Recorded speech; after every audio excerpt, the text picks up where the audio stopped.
Mujeres que Sanan Podcast. Mi mamá decidió partir cuando yo tenía 9 años a través del suicidio y a partir de ahí fue para mí difícil porque me culpé y me castigué con el peso, me castigué viviendo con culpa. En el episodio de hoy invité a Mariana Gómez Badía, consteladora familiar, para hablar de cómo influye nuestro vínculo con mamá y papá en la vida diaria. Cómo perdonar eso que tanto nos duele y qué función cumple una oveja negra en la familia. Se me ocurre empezar esta charla preguntándote ¿por qué decís que siempre te decían que eras la oveja negra de la familia? Y porque era la que cuestionaba todo, la que no se conformaba con algunas respuestas y era ese siempre buscar un poco más, ¿no? Esto de ir siempre en búsqueda de algo adentro mío. Me decía, sí, todo bien con esta respuesta, pero no, hay algo más y tocaba puntos que por ahí dolían mucho en el sistema familiar o cosas de las que no se hablaban porque se aprendieron ellos.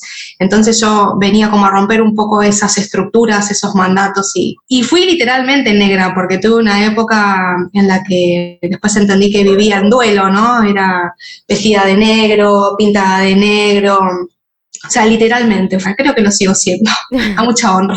Empecemos por tu papá. ¿Cómo era el vínculo con tu papá? ¿O cómo es? ¿O qué te trae eso? Mira, el vínculo con mi papá fue evolucionando, como en todos los vínculos, calculo.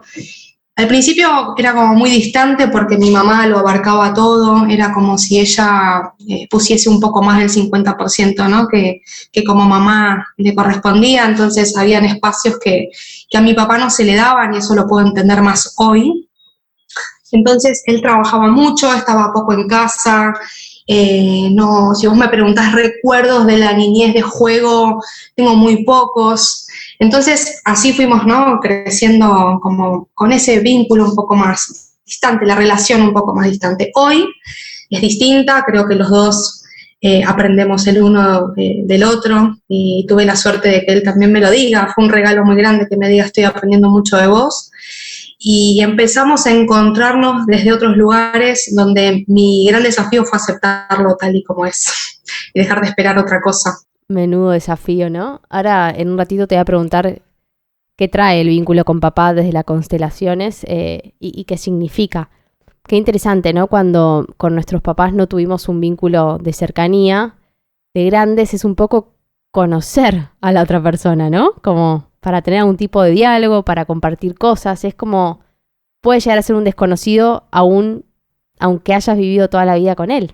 Sí, es empezar a mirar fuera del holograma que creamos de ese papá, ¿no? Porque primero de niños, niñas, sobre todo la mujer, tiene como una mirada del héroe en el papá. Y después vas creciendo y te vas dando cuenta que es un tipo común y corriente, que no tiene nada de héroe más que lo que le pone, ¿no? A la vida y que ya es un montón. Pero es empezar a mirar de que ese papá no es como yo quiero que sea, es como es. Y ahí empezamos como a luchar, entre comillas, con eso que nos frustra, porque ¿verdad? Yo quiero que me abrace más, no me abraza tanto, y empezar a mirarlo desde ese lugar es el desafío. Y yo lo transité. Y hoy nos podemos abrazar, lo cual celebro mucho. Wow. ¿Y tu mamá? ¿Qué te trajo esa historia? Ay, mi mamá creo que los dos son grandes maestros para mí, pero mi vieja me habilitó este camino.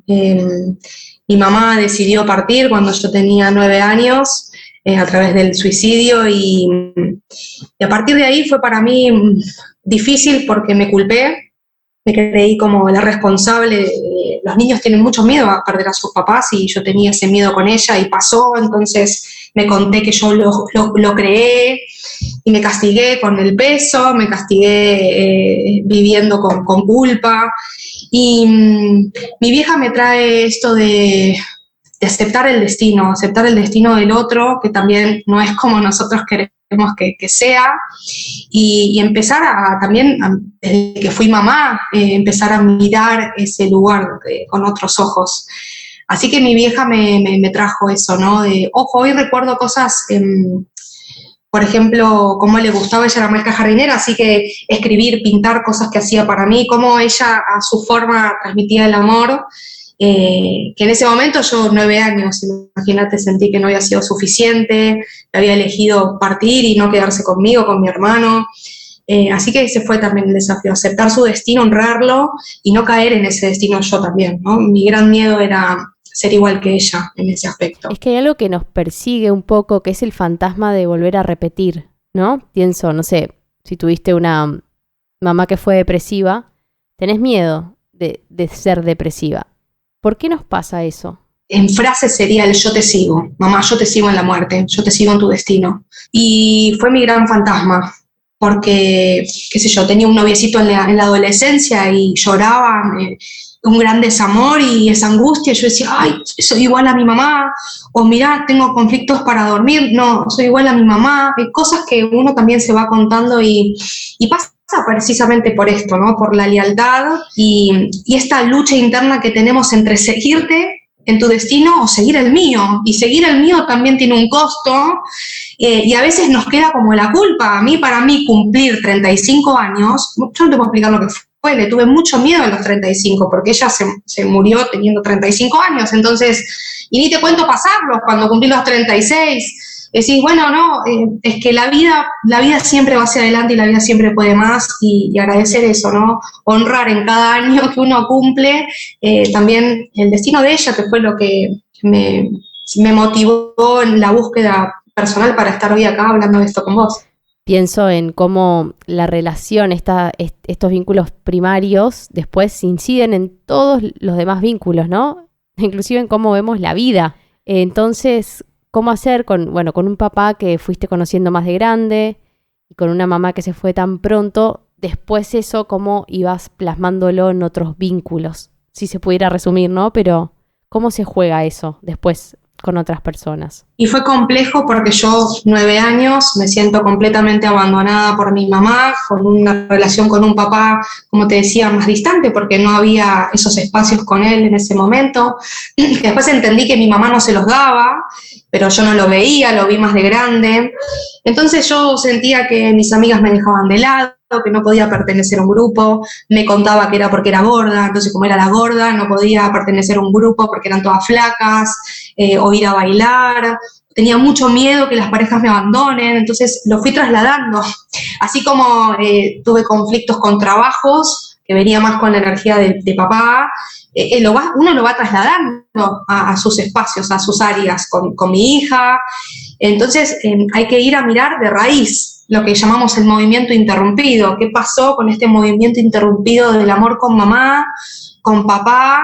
Y cómo puedo hacerme cargo de lo que a mí me pasa con esto para dejar de llevarlo a otros espacios. Es también un desafío, porque hay que ponerse en primera persona, en un lugar protagonista y responsable y dejar de buscar, de trasladar la responsabilidad al otro. Hablabas del trabajo y de otros espacios y te había preguntado, hace un ratito, cómo incide la relación con mamá y con papá en determinados sectores. Entonces, empecemos por papá. ¿En qué áreas de mi vida voy a haber espejado el vínculo con mi papá? Bueno, las mujeres en la pareja, sin duda, ¿no? Este hombre, esta imagen de par, sea un hombre o una mujer, sino el lugar que voy a ocupar en mi vida, la pareja, el buscarlo o súper igual o completamente distinto o distinta, y cómo esa pareja me va a venir a mostrar lo que a mí me quedó pendiente para sanar con papá, como también el trabajo. La energía del padre es la energía del trabajo, la energía de la abundancia, la energía de la salida al mundo, cómo yo me muestro con el otro, cómo me expando, el mundo de las ideas. Y hay que buscar ese equilibrio, ¿no? El yin y el yang, la energía femenina, masculina, para lograr ese equilibrio propio en uno, para poder esto, por ejemplo, salir al mundo, mostrarme con confianza, con seguridad. Esa protección que todo el tiempo buscamos en el afuera tiene que ver con cómo me sentí, si es que me sentí protegida con papá, entonces ahora yo tengo esa seguridad o no, ¿no? Entonces se va trasladando con los hombres de la familia, con los amigos, los jefes, la autoridad. Wow. ¿Y con mamá? Y mamá es el mundo interno. Así como papá son las ideas, la energía de mamá viene desde lo interno, la creatividad, esto de poder crear y después expandirlo al mundo, por ejemplo. Ahí tendríamos el 50 y 50. La energía del dinero, la energía de la prosperidad, los miedos, ese mundo interno, que la parte más emocional, papá es más la parte racional, mamá es la parte más emocional. Entonces, ahí es donde tenemos que buscar ese equilibrio. Por supuesto que, por ejemplo, la madre es la energía de la profesión, papá el trabajo. Entonces, ¿cómo gano mi dinero? Que es también la energía de la madre y a través de un trabajo. Pero, ¿qué pasa? ¿Soy profesional en algo o no puedo ser profesional porque las mujeres en mis sistemas no han podido ser profesionales, ¿no? Entonces, fíjate cómo se va abriendo, porque venimos de un árbol muy grande, entonces más trabajo tenemos. Pero bueno, es parte de nuestro recorrido, sobre todo en estas nuevas generaciones donde se está expandiendo mucho más la conciencia. ¿Se logra entender el suicidio de una mamá o no es por ahí? Yo te escuché decir en alguna oportunidad que siempre ese vínculo te llevaba como un poco más a la espiral, ¿no? Como mirar otra vez, mirar otra vez, mirar otra vez. Y eso me pareció interesante porque a veces nos frustramos por estar trabajando hace tantos años un mismo vínculo. Entonces dije, bueno, si lo dice Marian, que le llevó muchos años o que siempre le tocaba mirar un poco más, me da cierto alivio. Porque queremos sanar todo para ayer y quizás hay temas que son de vida. Entonces, vuelvo a la pregunta inicial, ¿se logra entender o es algo que pasa quizás desde el corazón o es algo con lo que seguís viviendo quizás al día de hoy? Mira, yo durante muchos años busqué entenderla, ¿no? Desde un nivel más mental. Me di cuenta que no era por ahí, ¿no? Nosotros hablamos más del comprender. La comprensión simplemente te explota en el alma, ¿no? Cuando uno dice, y no sé esto, ¿por qué me da alivio? Pero me da alivio. Hay una comprensión interna que se da a nivel del alma donde se empiezan a acomodar las fichas. Hasta que yo no me abrí a esa posibilidad, no estaba en paz con esto. Obviamente que la extraño, a veces Elena, mi hija, me lo trae todo el tiempo, ¿no? Últimamente me pregunta, ¿vos extrañas a tu mamá? Porque tu mamá era como vos, ¿no? Cuando se murió. Entonces, wow.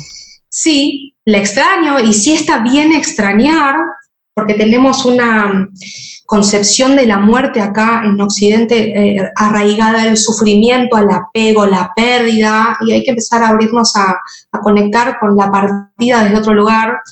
Y esa comprensión a mí se me fue abriendo paso a través de las constelaciones familiares y esto de empezar a honrar su destino, que no hay forma de entender porque miramos el mundo distinto, ella lo vio a su manera, con la historia que traía, con las cosas que vivía, que hay un montón de cosas que nunca me voy a enterar, y yo a mi manera. Y ahí es donde uno dice, bueno, este es mi destino, esta es mi percepción de lo que es la vida, de lo que quiero para mí, sin cuestionar lo que hizo el otro, ¿no? Y agradecer hasta dónde llegó, la vida que me dio, la vida de mi hermano, y ahí empezar de a poquito a estar como en esa paz, ese calorcito en el pecho, digo yo, en el corazón. ¿Pudiste saber si en el árbol había otros suicidios? Sí. Había. Sí, incluso hace poco tuve una conversación con mi abuela paterna y ella se pone en contacto con un primo que está en España y este primo le termina contando cómo su sobrina, como una hermana de su otro tío se habían suicidado. Y yo digo, mira cómo siguió pasando, ¿no? Hacia adelante el suicidio y sé que venía de atrás también. Es una energía que se tarda mucho en sanar porque el sistema tiene que mirar con buenos ojos el suicidio y con esto que te digo, que en Occidente tenemos una creencia del suicidio, de la muerte, desde un lugar como muy denso y es difícil, ¿no? Poner en sintonía todo un árbol que mire con buenos ojos un suicidio, que es, en definitiva, es energía asesina. Entonces hay que mirar con buenos ojos la energía asesina y no es de un día para el otro. Es un trabajo que cada uno en el clan va haciendo a su tiempo y como puede. O sea, el suicidio es energía asesina que la persona usa en vez de para afuera, para sí. Sí, hay una frase que representa el suicidio desde la mirada sistémica que es: me mato para no matarte. Ajá. Me mato para no matarte. Y esto tiene que ver con traumas, abusos, traumas, ¿no? Imagínate que venimos de generaciones de guerra. Sí. Hay víctimas, victimarios en todo nuestro pasado. Entonces, bueno, hay sistemas que van más por este lado, hay sistemas que vos mirás y en todas las generaciones hay un asesinato, ¿no? Entonces, por eso, bueno, cada uno lo va viendo en su propia historia y en su propio plan. Hay algo muy interesante que aprendí de vos, que es de Bert Hellinger, que es la ley de pertenencia, que todos pertenecemos al sistema familiar, haya pasado lo que haya pasado. ¿Cuántas veces creemos que huyendo de ese sistema nos vamos a liberar del mismo? Sí, y haya pasado lo que haya pasado y hayan hecho lo que hayan hecho. Porque yo te digo, yo lo veo en consultas todo el tiempo. Nos creemos con el poder de cuestionar lo que el otro hizo, porque creemos que lo podría haber hecho mejor. Entonces, acá es donde uno tiene que aceptar, asentir a que la vida trae cosas lindas y cosas no tan lindas y que forma parte de esta danza en la que estamos todos dentro de un clan, y correr el juicio. Nos cuesta mucho correr el juicio. No es lo pudo haber hecho mejor, lo hizo así como pudo en ese contexto, con lo que le sucedía en su mundo interno, en su mundo externo.